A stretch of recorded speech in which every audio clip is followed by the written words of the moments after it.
sermaye konusunda hakikaten düşündüğümüz gibi çok enteresan şeyler yaşandı sermaye hareketliliği konusunda.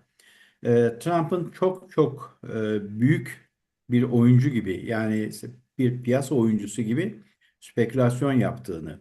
Eğer Trump borsada bir oyuncu olsaydı, bu işte hangi borsa olduğu çok önemli değil. Borsada bir oyuncu olsaydı şu ana kadar spekülatif işlemler yaptığı için tutuklanmış olacaktı. Yani her dünyadaki her borsanın kurallarına göre tutuklanması gerekirdi.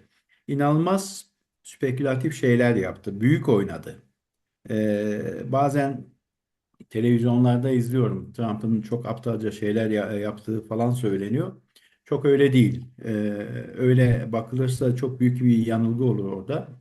Size sadece tek bir örnek vereyim. Yaklaşık bir 10 gün önce petrolde çok sert bir geri çekilme oldu hatırlarsanız. %10'a kadar düştü. Evet. 110 dolara çıkmış olan Brent petrol bir anda tekrar 90'lar seviyesine geldi.